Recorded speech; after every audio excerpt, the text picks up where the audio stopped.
Hello, wonderful psychology students. We are covering Unit 8 now, Clinical Psychology, the second to last unit at the end of the year.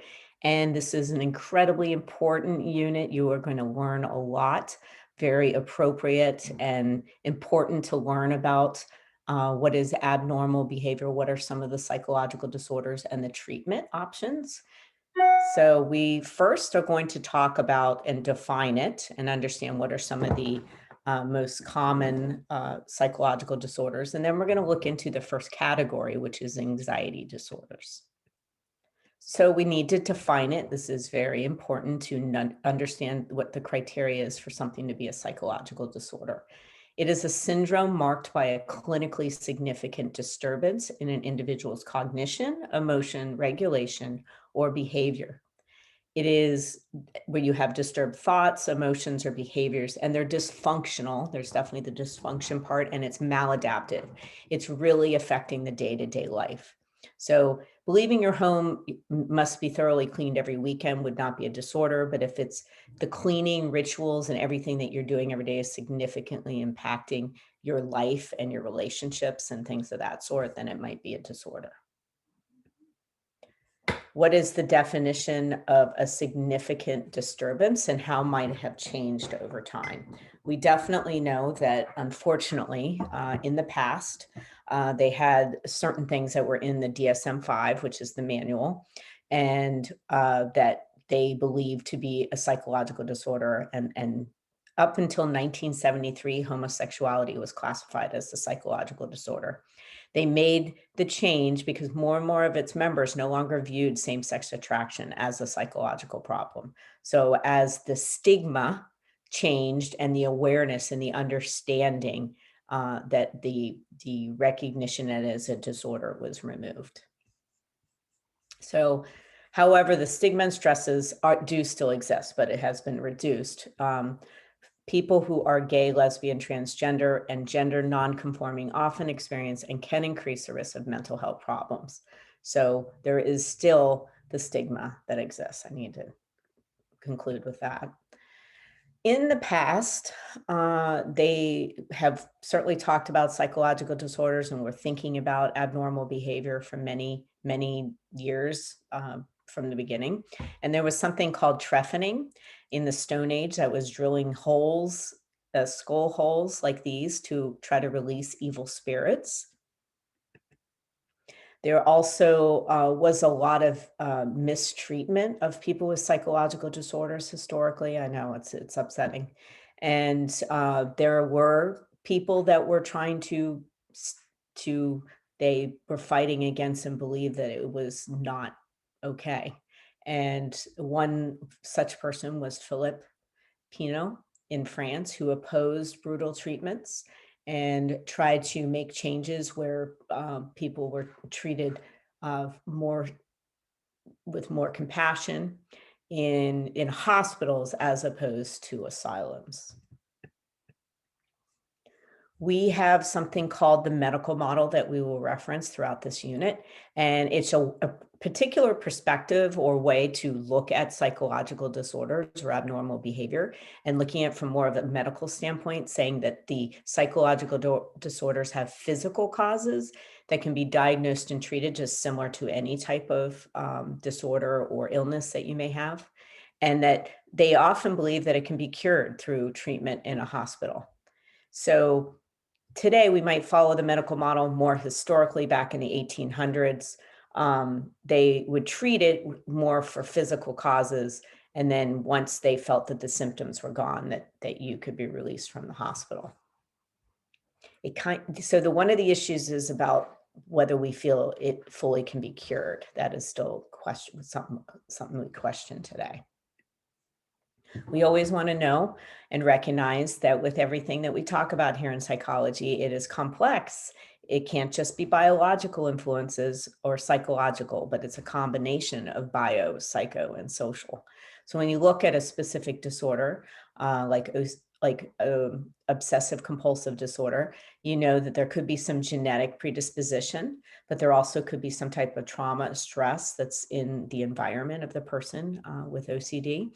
Or we have to look at the role of society and maybe the expectations and how maybe our particular culture might define normal versus abnormal behavior. There's one other model to look at. They can kind of all be used together when really trying to understand psychological disorders, but another one is called the vulnerability stress or diathesis stress model. And this suggests that genetic predispositions combined with environmental stressors to increase or decrease the likelihood of developing a psychological disorder.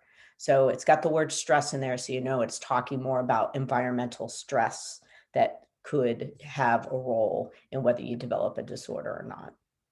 There is another term, epigenetics, which is the study of environmental influences on gene expression that occur without a DNA change. So this is just more specific to science and trying to understand how the environment can influence whether a genetic predisposition, a particular gene, will be expressed or it might lie dormant. So you could have a genetic predisposition, for example, for depression, but it might lie dormant. You never actually see it expressed, and nor do you develop the symptoms. But another person may, and that's where the environment might play a role. Which of the following describes the general idea that psychological disorders result from an interplay of a variety of factors? Yes, it is the biopsychosocial approach. You are correct. We have a manual to diagnose mental disorders. It's called the DSM-5 or the Diagnostic and Statistical Manual of Mental Disorders. There have been 5 different editions. Some of the changes to the diagnostic labels, conditions that were formerly autism and Asperger's syndrome now are labeled autism spectrum disorder. Mental retardation became intellectual disability, and new disorders such as hoarding disorder and binge eating disorder have been added most recently with this edition. We have a little sad history. Well, actually, we'll answer this question first. Which of the following is a primary purpose of the DSM-5? This one's a little tricky. So the primary purpose and the best answer is describing mental disorders. Are diagnoses controversial? So here's an example, actually. It's called disruptive mood dysregulation disorder. And this is for children that exhibit persistent irritability, frequent episodes of behavior outbursts 3 or more times a week. Will this diagnosis assist in parents who struggle with unstable children, or it will turn temper tantrums into a mental disorder and lead to over-medication? So this is just a big issue when looking at psychological disorders. We certainly know it's incredibly important to be treated when you are suffering symptoms and you have a psychological disorder. But there are sometimes there could be something where people are overdiagnosed, people are over medicated, that people are always being identified based and making decisions based just solely on having been diagnosed with a psychological disorder, when we know as an individual we are much more than maybe an individual diagnosis. All right. So some of the criticisms of the DSM-5 is it's casting too wide a net and bringing in almost any kind of behavior within the compass of psychiatry. Sometimes people feel like there's a disorder for everything. It's what I mean by that. Some psychologists believe that DSM's even wider net will extend the pathologizing of everyday life. So meaning that anything that you do, all of a sudden you might be worried that you have a disorder. Another criticism raised is that over-labeling what might be a common everyday feeling and practical responses to traumatic events. For example, the DSM also now classifies severe grief following a death of a loved one as a possible depressive disorder. And that is maybe not allowing the person to kind of have that individual grief experience that could, it might take longer for some, or I don't want to even say it ends with grief. But to now being labeled that you have a disorder.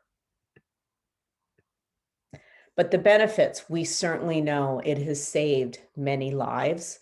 and recognizing that bringing relief to people that are really suffering, whether it's through medication or therapy.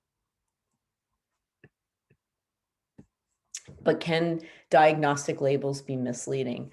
Once labeling a person, we may view that person differently. I want you to think about that for a moment.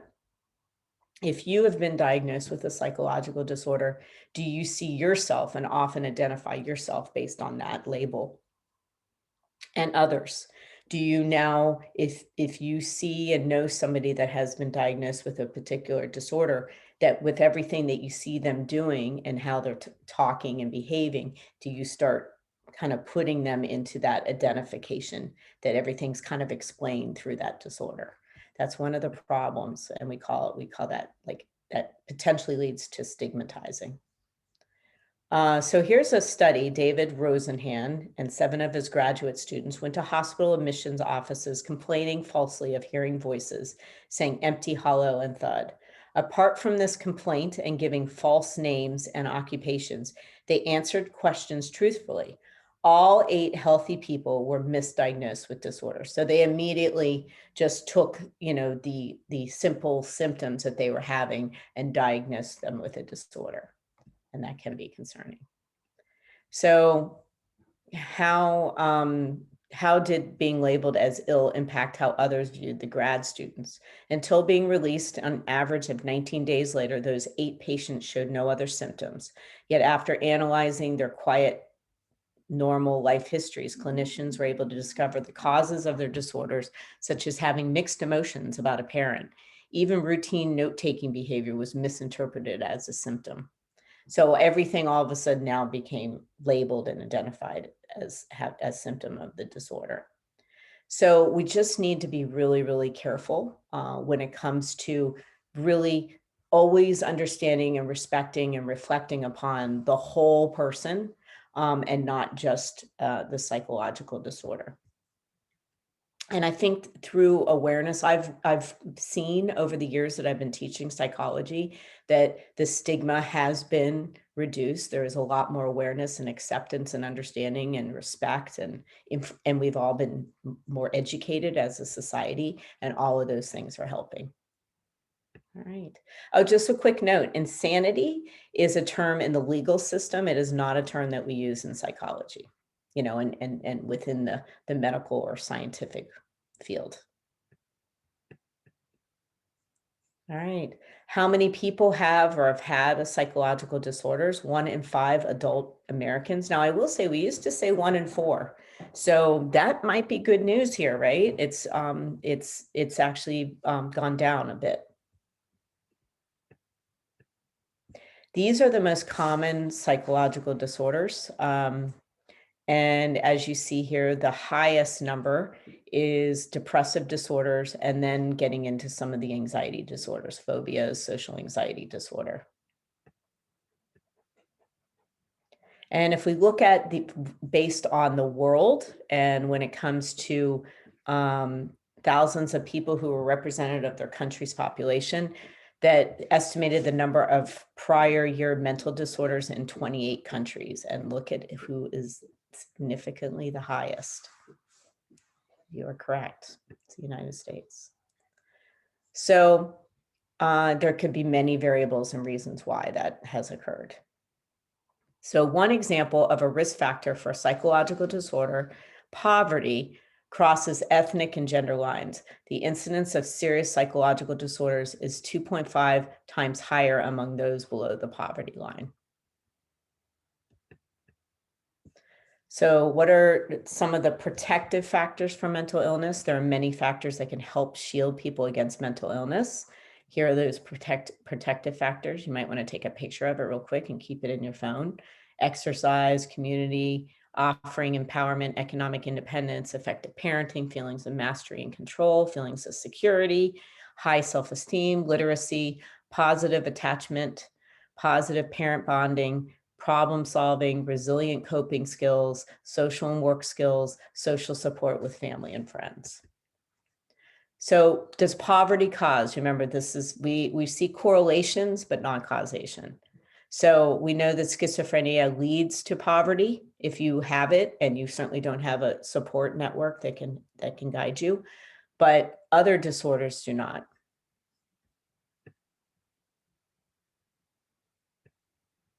All right. So that was the first module, 65, and now we're going to talk about 66, which is actually getting into one of the categories of disorders, which is called anxiety disorders. So what is an anxiety disorder? It is characterized by distressing, persistent anxiety or maladaptive behaviors that reduce anxieties. The four main anxiety disorders that we're going to be talking about in this module are social anxiety disorder, generalized anxiety disorder, panic disorder, phobia, and agoraphobia. I want you to be careful. Okay, we call it like intern syndrome, where you sometimes just start looking at some of the criteria and then you start diagnosing yourself. Don't do that. Okay. Yes, maybe if you're noticing that you have some behaviors that are concerning, and maybe talk to your parents, talk to a counselor, maybe do some research. But the one thing is you got to be really careful about not just diagnosing. We can find ourselves in a lot of these criteria. What is social anxiety? Let's look at this first one. This is an intense fear and avoidance of social situations. It used to be called social phobia, but now we call it social anxiety disorder. So you're extremely anxious in social settings where others might judge, such as parties, class presentations, even eating in public. So this would be, remember, it has to be very maladaptive, really significantly affecting your life. Now, we might say, wow, a lot of us haven't been in school for a year. So we might all have some level of social anxiety. I know I'm going back to school. It's going to happen. I'm going back Monday. So Rebecca has grown increasingly nervous about going to school and social gatherings. When she is assigned a presentation in English class, she is so terrified that her teacher and classmates will judge her harshly that she can't bring herself to go to school at all. A therapist would most likely diagnose her with, yes, social anxiety disorder, D. So that was social anxiety. So that has to do more with specifically being in social environments. Another disorder is called generalized anxiety disorder. And this is an anxiety disorder in which a person is continually tense, apprehensive, and in a state of autonomic nervous system arousal, and more specifically activating the sympathetic nervous system. So this is an out of control, agitated feeling suggests generalized anxiety disorder. If you are using, or not you, sorry, if the words of someone are always constantly talking about feeling anxious, and excessive worry, and it persists for 6 months or more, that it might be considered generalized anxiety disorder. And 2/3 are women. And these are where you're worrying continually, you're often jittery, agitated, sleep deprived. All right, so some of a person cannot identify and therefore relieve or avoid the tension cause. So we sometimes call it free floating anxiety, where it's just like constantly there. There's a constant sense of just nervousness. It can lead to physical problems such as high blood pressure, sleep disturbances, and other issues. It's kind of, we talked about stress. So if you're feeling stressed a lot and feeling anxious, that certainly can have some negative physical effects. Here's another disorder. This one is called panic disorder. This is not as common. This is marked by unpredictable minutes-long episodes of intense dread, or what we call panic attacks, in which a person may experience terror, accompanying chest pain, choking, and other frightening sensations. Sometimes people will talk about when they have a panic attack, they feel like they're having a heart attack, and they can't explain why. 3% of people with panic disorder, it's recurrent, and these anxiety tornadoes strike suddenly, wreak havoc, and disappear, but are not forgotten. So here's an example. A golfer, Charles Bergeron, experienced what he later learned were panic attacks. He had a thumping heartbeat, shortness of breath. You can see here having to sit down.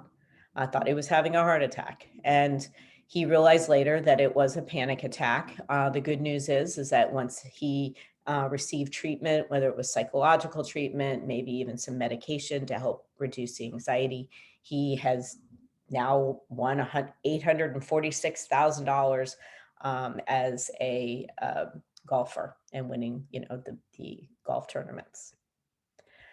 How can panic attacks lead to agoraphobia? All right, so first off, agoraphobia is a fear and intense enough that people have a fear of avoiding public situations in which escape might be difficult. So it's not social anxiety. We're just feeling anxious in social situations. It's somebody that has agoraphobia will literally not go outside. They will just stay inside and don't want to be in public situations at all. It's kind of very extreme. And you can kind of see that people, if you're having panic attacks where you're potentially going to be in an environment where you feel like you're going to die or have a heart attack, you could see how it might lead to it. And that leads us to what is a phobia. You guys are much more familiar with what phobias are. It's an anxiety disorder marked by a persistent irrational fear and avoidance of a specific object, activity, or situation. And so there are thousands, if not more, types of phobias. They all have, and we'll talk about some of those in class. All right, and here are some of the most common phobias. So the most common looks like here, right, is heights. Well, we know actually when we're looking at this, there's fear and there's a phobia. A lot of us have a fear of something, but it does not necessarily mean that it's a phobia. Remember, the phobia is a psychological disorder where it's having a severe impact on your stability, your emotions, your behaviors. It's impacting your life, your relationships. All right, so here it is still the highest for heights, but obviously a lot more people just have a fear of heights, but it's not a phobia. Andrew is so afraid of spiders that he's having a hard time leaving his spider-proofed home and going to work. Andrew's psychiatrist has diagnosed him with. All right, so the best would be, because he's not leaving his home, it's agoraphobia. Right.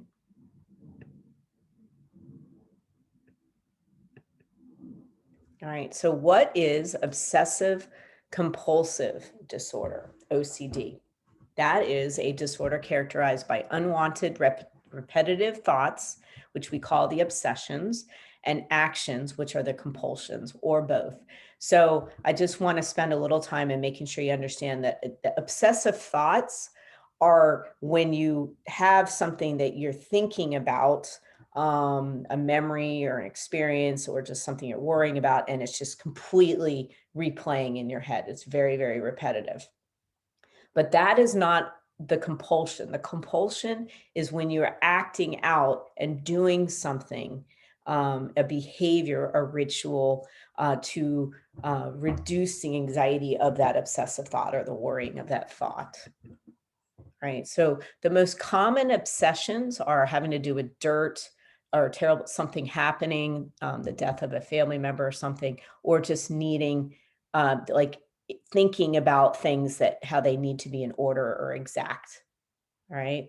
And then the compulsion is going to be the behaviors to reduce the anxiety of those obsessions of worrying about germs and getting sick.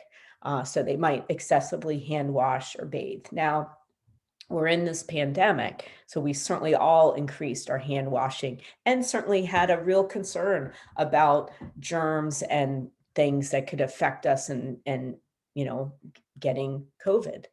But that's different. That is a societal situational thing. And it's more of when when we all are in it every day having excessive worries about things, when there is no legitimacy or no evidence to support that worry. And so a lot of people that follow rituals like counting certain steps, having to go up steps a particular way, things like that. But like I said, that individually does not mean that you have OCD. It's going to be overall how it's affecting your life and your relationships. All right. So here's a difference. Normal, checking that you lock the doors, normal. Checking it 10 times that you lock the doors, not. Washing your hands is normal. Washing your hands so often that your skin becomes raw. Organizing your markers and pens. Not being able to use a pen unless it's in the rainbow order. That would be more the sign of the disorder. So what other disorders? There is hoarding disorder, cluttering one's space, acquired possessions, and you can't let things go. Body dysmorphic disorder, which is a preoccupation with perceived body defects. So if you're just overly concerned with certain parts of your body, like you feel like like for me, I have a larger nose, but if I was overly concerned about it being a defect, that could be potentially a disorder. Okay, I know you guys know how to pronounce this. Trichotillomania, which is hair pulling. Excoriation disorder, which is excessive skin picking. And sorry if I butchered the pronunciation. A more common one that we actually are hearing a little bit more about, and sometimes people are even talking about some of the negative effects of the pandemic and things of that sort, and also just because of increased violence and things that we see in the media, is something we call post-traumatic stress disorder. The disorder is characterized by haunting memories, nightmares, hypervigilance, social withdrawal, jumpy anxiety, numbness of feeling, and or insomnia that lingers for 4 weeks or more after a traumatic experience. So it normally is, or as we mentioned, it is itself coming from a traumatic experience. There is treatment. We often think of post-traumatic stress disorder talking about with soldiers and veterans if they were had a very traumatic experience of being at war. And they do have recovery programs using deep breathing, massage, group and individual discussion. These are all different techniques. And we're going to get into a lot more detail talking about treatments for psychological disorders. So why do some people develop PTSD after a traumatic event and others don't? So they say half of us will experience a traumatic event in our lifetime, but 5 to 10% of people develop PTSD. One factor that might help explain is the amount of trauma-related distress. So, we might have, it's within a spectrum. If there was somebody that had extreme physical torture, like prisoners of war, and especially over a long period of time, that we know you would be much more likely to suffer PTSD. But other factors that affect is you might be more sensitive. So like I said, it could be this biological predisposition. So it says here you could be more sensitive to emotion processing limbic system that floods their bodies with stress hormones. So you might be more likely to have stress hormones released. And when they looked at twins compared with non-twin siblings, more commonly share PTS cognitive risk factors. And the odds of experiencing PTSD after a traumatic event are about 2 times higher for women than men. So we also want to know that not just even with PTSD, but any of the anxiety disorders, you remember there's the bio, the psycho, and the social. And we know that conditioning, which is going to be more of the psychological part, that can certainly impact whether you're going to be more likely to develop a disorder. So you were learning to associate anxiety with certain things. So you had an experience and let's look here at these examples. 58% of those with social anxiety disorder developed the disorder following a traumatic event. Anxiety or anxiety-related disorders are more likely to develop when bad events happen unpredictably and uncontrollably.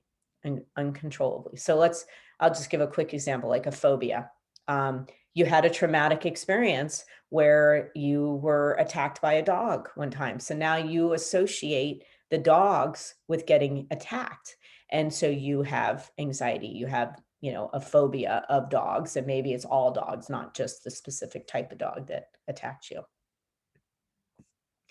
So, and this leads into what we call stimulus generalization. And if you guys remember that, remember that's classical conditioning that we're talking about. It's a tendency once a response has been conditioned for stimuli similar to the conditioned stimulus to elicit similar response. So you're generalizing. So that would be more that you're afraid of all dogs. And the situations themselves, you start generalizing. Fearful event later develops a fear of similar events. All right, one other thing. So that was classical conditioning when we're talking about stimulus generalization and how you might be conditioned, classically conditioned to be afraid of animals and have a phobia. We also know that reinforcements, which is operant conditioning, and operant conditioning can strengthen if you are getting certain types of reinforcers for behaving a particular way, that might lead you to develop a psychological disorder. So it says here, reinforcement helps maintain learned fears and anxieties. Anything that enables us to avoid or escape a feared situation can reinforce the maladaptive behavior. And so I'm going to give you a real quick, it says here, if washing your hands relieves your anxiety of worrying about germs, then it's reinforcing it. It's like rewarding it. So you're going to continue to wash your hands.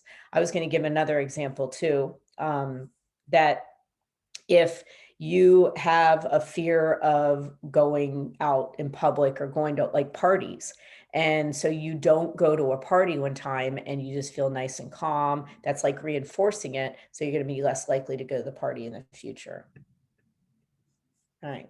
How does cognition impact anxiety? We certainly know our thinking is our thoughts, memories, interpretations, and expectations are all going to influence. And Susan Minica experimented with 6 monkeys raised in the wild and their lab-raised offspring. Virtually none of them feared snakes. After repeatedly observing their parents or peers refusing to reach for food in the presence of a snake, the younger monkeys developed a similar strong fear. So here is actually like learning through observation as well. We certainly know that genes do play. We never want to downplay the fact that there are genetic predispositions that genes can be involved with, especially with anxiety disorders. There's 17 gene variations with anxiety disorders. And they've also found some genes they think are associated with OCD. So if one identical twin has an anxiety disorder, the other is also at risk. All right. And sorry, I'm just reading through it. So we also know that certain neurotransmitters and what level of that neurotransmitter you have can predetermine and make you at risk for developing a disorder. So they notice that if you have, and we're going to talk about this more specifically, but like if you don't have enough serotonin, you are going to be more likely to develop depressive type disorders. All right.